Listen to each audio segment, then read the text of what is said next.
दोस्तों, आप सबको हमारे इस चैनल में फिर से एक बार स्वागत है। आज हम एक कहानी सुनाएंगे आपको, जिसका नाम है नेताजी का चश्मा। हालदार साहब को हर 15वें दिन कंपनी के काम के सिलसिले में उस कस्बे से गुजरना पड़ता था। कस्बा बहुत बड़ा नहीं था, जिसे पक्का मकान कहा जा सके वैसे कुछ ही मकान, और जिसे बाजार कहा जा सके वैसा ही एक ही बाजार था। कस्बे में लड़कों का एक स्कूल, लड़कियों का एक स्कूल, सीमेंट का एक छोटा सा कारखाना, 2 ओपन एयर सिनेमा घर और एक ठो नगरपालिका भी थी। नगरपालिका थी तो कुछ न कुछ करती भी रहती थी। कभी कोई सड़क पक्की करवा दी, कभी कुछ पेशाब घर बनवाए दिए, कभी कबूतरों की छतरी बनवा दी, तो कभी कवि सम्मेलन करवा दिया। इसी नगरपालिका के किसी उत्साही बोर्ड या प्रशासनिक अधिकारी ने एक बार शहर के मुख्य बाजार के मुख्य चौराहे पर नेताजी सुभाष चंद्र बोस की एक संगमरमर की प्रतिमा लगवा दी। यह कहानी उसी प्रतिमा के बारे में है, बल्कि उसके भी एक छोटे से हिस्से के बारे में। पूरी बात तो अब पता नहीं, लेकिन लगता है कि देश के अच्छे मूर्तिकारों की जानकारी नहीं होने और अच्छी मूर्ति की लागत अनुमान और उपलब्ध बजट से कहीं बहुत ज्यादा होने के कारण काफी समय ऊहापोह और चिट्ठी पत्री में बर्बाद हुआ होगा, और बोर्ड की शासनवधि समाप्त होने की घड़ियों में किसी स्थानीय कलाकार को ही अवसर देने का निर्णय किया गया होगा, और अंत में कस्बे के इकलौते हाई स्कूल के इकलौते ड्राइंग मास्टर, मान लीजिए मोतीलाल जी को ही यह काम सौंप दिया होगा, जो महीने भर में मूर्ति बनाकर पटक देने का विश्वास दिला रहे थे। जैसा कि कहा जा चुका है, मूर्ति संगमरमर की थी। टोपी की नोक से कोट के दूसरे बटन तक कोई 2 फुट ऊंची थी, जिसे कहते हैं बस्ट, और सुंदर थी। नेताजी सुंदर लग रहे थे। कुछ कुछ मासूम और कमसीन फौजी वर्दी में मूर्ति को देखते ही दिल्ली चलो और तुम मुझे खून दो वगैरह याद आने लगते थे। इस दृष्टि से यह सफल और सराहनीय प्रयास था। केवल एक चीज की कसर थी, जो देखते ही खटकती थी। नेताजी की आंखों पर चश्मा नहीं था, यानी चश्मा तो था, लेकिन संगमरमर का नहीं था। एक सामान्य और सचमुच के चश्मे का चौड़ा काला फ्रेम मूर्ति को पहना दिया गया था। हवलदार साहब जब पहली बार इस कस्बे से गुजरे और चौराहे पर पान खाने रुके, तभी उन्होंने इसे लक्षित किया और उनके चेहरे पर एक कौतुक भरी मुस्कान फैल गई। वाह भाई, यह आइडिया भी ठीक है। मूर्ति पत्थर की, लेकिन चश्मा रियल। जीप कस्बा छोड़कर आगे बढ़ गई, तब भी हवलदार साहब इसी मूर्ति के बारे में ही सोचते रहे और अंत में इस निष्कर्ष पर पहुंचे कि कुल मिलाकर कस्बे के नागरिकों का यह प्रयास सराहनीय ही कहा जाना चाहिए।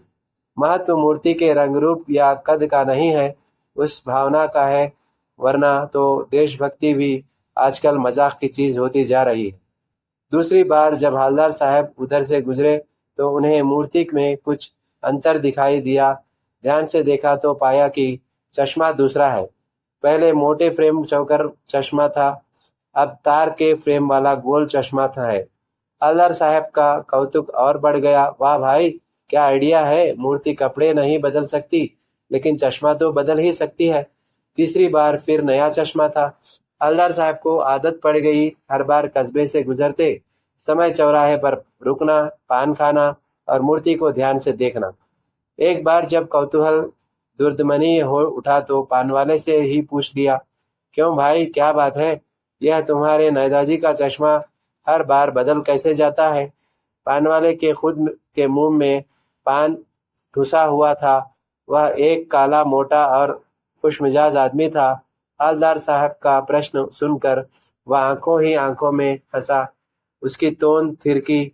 पीछे घूमकर उसने दुकान के नीचे पान थूका और अपनी लाल काली बत्ती सी दिखाकर बोला, कैप्टन चश्मे वाला करता था। क्या करता है? हवलदार साहब कुछ समझ नहीं पाए। चश्मा चेंज कर देता है, पान वाले ने समझाया। क्या मतलब? क्यों चेंज कर देता है? हवलदार साहब अब भी नहीं समझे। कोई गिराक आ गया समझो, उसके चौड़े चौखट चाहिए तो कैप्टन किधर से लगाएगा, तो उसको मूर्ति वाला दे दिया, उधर दूसरा बिठा दिया। अब हवलदार साहब को बात कुछ कुछ समझ में आई। एक चश्मे वाला है जिसका नाम कैप्टन है, उसे नेताजी की बगैर चश्मे वाली मूर्ति बुरी लगती है, बल्कि आहत करती है, मानो चश्मे के बगैर नेताजी की असुविधा हो रही हो। इसलिए वह अपनी छोटी सी दुकान में उपलब्ध गिने चुने फ्रेमों में से एक नेताजी की मूर्ति पर फिट कर देता है। लेकिन जब कोई ग्राहक आता है और उसे वैसे ही फ्रेम की दरकार होती है जैसा मूर्ति पर लगा है, तो कैप्टन चश्मे वाला मूर्ति पर लगा फ्रेम संभवतः नेताजी से क्षमा मांगते हुए लाकर ग्राहक को दे देता है और बाद में नेताजी को दूसरा फ्रेम लौटा देता है। वाह भाई, खूब, क्या आइडिया है। लेकिन भाई, एक बात अभी भी समझ में नहीं आई। हवलदार साहब ने पान वाले से फिर पूछा, नेताजी का ओरिजिनल चश्मा कहाँ गया? पान वाला दूसरा पान मुंह में ठूस चुका था। दोपहर का समय था, दुकान पर भीड़ भाड़ अधिक नहीं थी। वह फिर आंखों ही आंखों में हंसा, उसकी तोंद थिरकी, कत्थे की डंडी फेंक पीछे मुड़कर उसने नीचे पीक फूकी और मुस्कुराते हुए बोला, मास्टर बनाना भूल गया। पान वाले के लिए एक एक मजेदार बात थी, लेकिन हवलदार साहब के लिए चकित और द्रवित करने वाली बात थी। यानी वह ठीक ही सोच रहे थे। मूर्ति के नीचे लिखा मूर्तिकार मास्टर मोतीलाल वाकई कस्बे का अध्यापक था।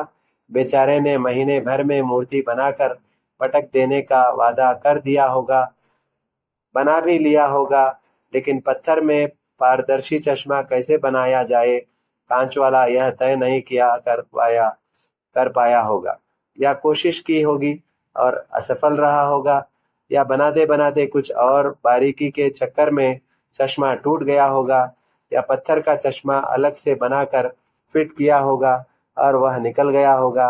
उफ, हवलदार साहब को यह सब कुछ बड़ा विचित्र और कौतुक भरा लग रहा था।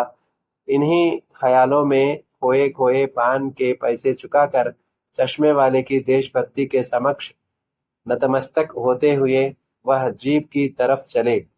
फिर रुके, पीछे मुड़े और पान वाले के पास जाकर पूछा, क्या कैप्टन चश्मे वाला नेताजी का साथी है या आजाद हिंद फौज का भूतपूर्व सिपाही है? पान वाला नया पान खा रहा था। पान पकड़े अपने हाथ को मुंह से 1.5 इंच दूर रोककर उसने हवलदार साहब को ध्यान से देखा, फिर अपनी लाल काली बत्ती सी दिखाई और मुस्कुरा कर बोला, नहीं साहब, वो लंगड़ा क्या जाएगा फौज में, पागल है पागल। वो देखो, वो आ रहा है, आप उसी से बात कर लो, फोटो वोटो छपवा दो उसकी कहीं। हवलदार साहब को पान वाले द्वारा एक देशभक्त का इस तरह मजाक उड़ाया जाना अच्छा नहीं लगा। मुड़कर देखा तो अवाक रह गए। एक बेहद बूढ़ा मरियल सा लंगड़ा आदमी, सिर पर गांधी टोपी और आंखों पर काला चश्मा लगाए हुए, एक हाथ में एक छोटी सी संदूकची और दूसरे हाथ में एक बांस पर टंगे बहुत से चश्मे लिए और अभी अभी एक गली से निकला था और अब एक बंद दुकान के सहारे अपना बांस टिका रहा था। तो इस बेचारे की दुकान भी नहीं है, फेरी लगाता है। हवलदार साहब चक्कर में पड़ गए। पूछना चाहते थे, इसे कैप्टन क्यों कहते हैं, क्या यही इसका वास्तविक नाम है, लेकिन पानवाले ने साफ बता दिया था कि अब वह इस बारे में और बात करने को तैयार नहीं। ड्राइवर भी बेचैन हो रहा था, काम भी था। हवलदार साहब जीप में बैठकर चले गए। 2 साल तक हवलदार साहब अपने काम के सिलसिले में उस कस्बे से गुजरते रहे और नेताजी की मूर्ति में बदलते हुए चश्मों को देखते रहे। कभी गोल चश्मा होता तो कभी चौकोर चश्मा, कभी लाल, कभी काला, कभी धूप का चश्मा, कभी बड़े कांचों वाला गोगो चश्मा, पर कोई न कोई चश्मा होता था जरूर। उस धूल भरी यात्रा में हवलदार साहब को कौतुक और प्रफुल्लता के कुछ क्षण देने के लिए फिर एक बार ऐसा हुआ कि मूर्ति के चेहरे पर कोई भी कैसे भी चश्मा नहीं था। उस दिन पान की दुकान भी बंद थी, चौराहे का अधिकांश दुकानें बंद थी। अगली बार भी मूर्ति की आंखों पर चश्मा नहीं था। हवलदार साहब ने पान खाया और धीरे से पान वाले से पूछा, क्यों भाई, क्या बात है? आज तुम्हारे नेताजी की आंखों पर चश्मा नहीं है? पान वाला उदास हो गया। उसने पीछे मुड़कर मुंह का पान नीचे थूका और सिर झुकाकर अपनी धोती के सिरे से आंखों पोंछता हुआ बोला, साहब, कैप्टन मर गया। और कुछ नहीं पूछ पाए हवलदार साहब। कुछ पल चुपचाप खड़े रहे, फिर पान के पैसे चुकाकर जीप में आ बैठे और रवाना हो गए। बार बार सोचते, क्या होगा उस कौम का जो अपने देश की खातिर घर गृहस्थी, जवानी, जिंदगी सब कुछ होम कर देने वालों पर भी हंसती है और अपने लिए बिकने के मौके ढूंढती है। दुखी हो गए। 15 दिन बाद फिर उसी कस्बे से गुजरे। कस्बे में घुसने से पहले ही ख्याल आया कि कस्बे की हृदयस्थली में सुभाष की प्रतिमा अवश्य ही प्रतिष्ठापित होगी, लेकिन सुभाष की आंखों पर चश्मा नहीं होगा, क्योंकि मास्टर उसको बनाना भूल गया और कैप्टन मर गया। आज वहां रुकेंगे नहीं, पान भी नहीं खाएंगे, मूर्ति की तरफ देखेंगे भी नहीं, सीधे निकल जाएंगे। ड्राइवर से कह दिया, चौराहे पर रुकना नहीं, आज बहुत काम है, पान आगे कहीं खा लेंगे। लेकिन आदत से मजबूर आंखें चौराहे आते ही मूर्ति की तरफ उठ गई। कुछ ऐसा देखा कि चीखे, रोको।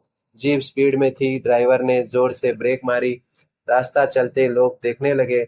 जीप रुकते ना रुकते हवलदार साहब जीप से कूदकर तेज तेज कदमों से मूर्ति की तरफ लपके और उसके ठीक सामने जाकर अटेंशन में खड़े हो गए। मूर्ति की आंखों पर सरकंडे से बना छोटा सा चश्मा रखा हुआ था, जैसा बच्चे बना लेते हैं। हवलदार साहब भावुक है।